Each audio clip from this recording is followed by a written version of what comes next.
La gran conclusión de todo el proceso macroeconómico que podría explicar por qué la Reserva Federal está asustada con la tasa de desempleo y con todas las variables asociadas al mercado laboral es que la inflación va a converger.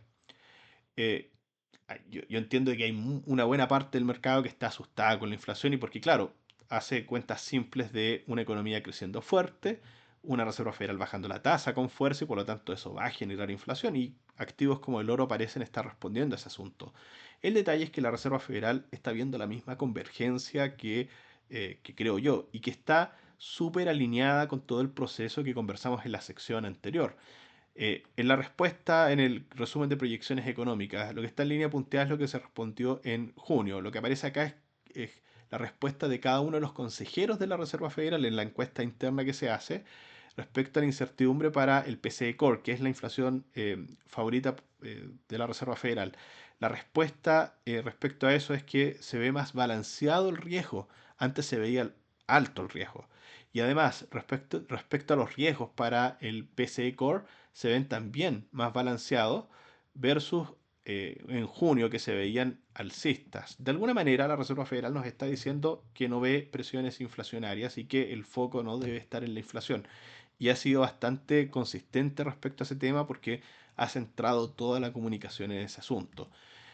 El detalle es que el riesgo reputacional de asumir que la inflación ya convergió y que por bajar la tasa fuerte se genere una nueva ola de inflación, bueno, el riesgo reputacional de eso es enorme.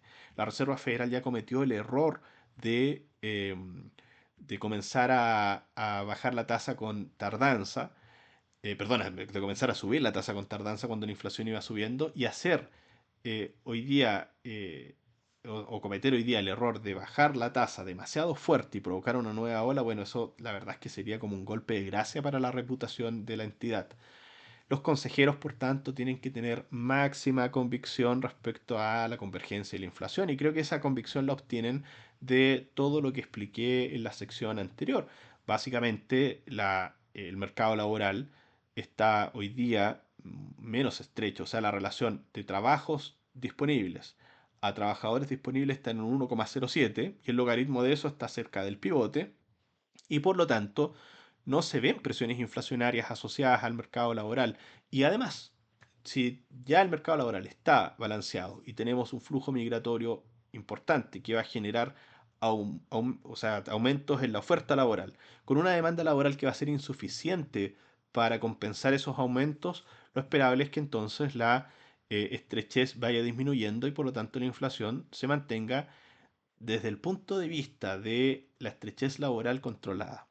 ¿Quiere decir de que no va a haber nuevas presiones inflacionarias? No, porque no necesariamente la inflación es respuesta directa a solo el mercado laboral. En este ciclo sí lo ha sido, pero no necesariamente es así. Y ustedes pueden, la verdad es que citar bastantes riesgos inflacionarios. Hoy día estamos en una situación geopolítica bastante grave. El mercado no ha hecho ningún tipo como o sea, no ha tomado atención en lo absoluto respecto a estos temas. Es como que este tema no existiera y se está complicando de manera, la verdad es que bastante brutal.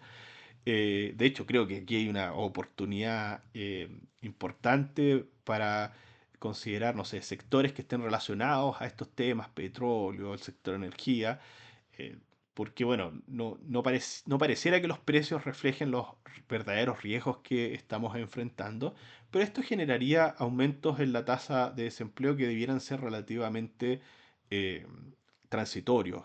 Y en este caso es más o menos seguro asumir que son transitorios porque a menos de que haya una mayor estrechez laboral, es difícil que esto genere una nueva ola de inflación. Hay quienes pueden citar lo que sucedió en los 70. Ok, en los 70 la situación fue otra. Y para eso voy a ocupar el mismo paper de Benigno y Egerson que he citado de manera reiterada. Y les pido atención en este tema, en los 60, que es la antesala de lo que realmente sucedió en los 70. Lo que se ve acá son los factores que explicaron la inflación y el mercado laboral en los 60, lo que está en naranjo, tuvo una participación importante. Pero lo que realmente empezó a suceder a finales de los 70, en la segunda parte, perdón, a finales de los 60, en la segunda parte de los 60, es que las expectativas, lo que está en celeste, empezó a adquirir más fuerza. De alguna manera, a finales de los 60, las expectativas del mercado comenzaron a desanclarse.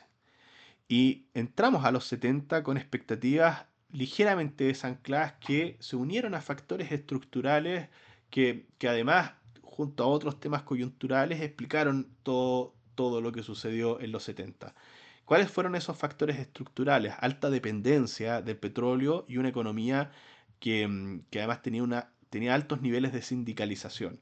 Y los factores coyunturales son, bueno, en el año 70 ocurrió lo de el patrón oro, Bretton Woods, que en el fondo cambió, o sea, generó un desplome en el dólar, desplome severo en el dólar. El año 73 ocurrió lo del embargo del petróleo, que generó no aumentos de 50% en el precio del petróleo, sino que el petróleo se multiplicó por varias veces.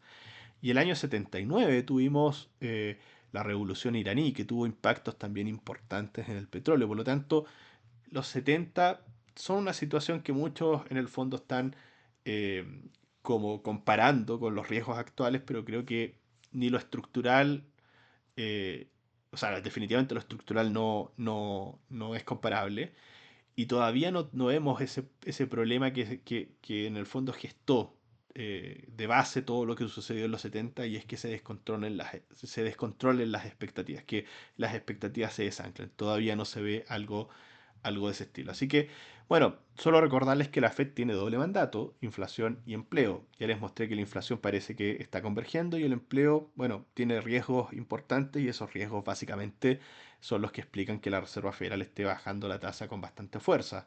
Con la inflación controlada, la verdad es que la demanda laboral tiene que aumentar y eso significa estimular la economía. Así que, lo queramos o no, la Reserva Federal va a tener que sí o sí eh, pensar en bajar la tasa con bastante fuerza y llevarla probablemente a niveles de expansión. Y eso creo que explica la urgencia de la entidad.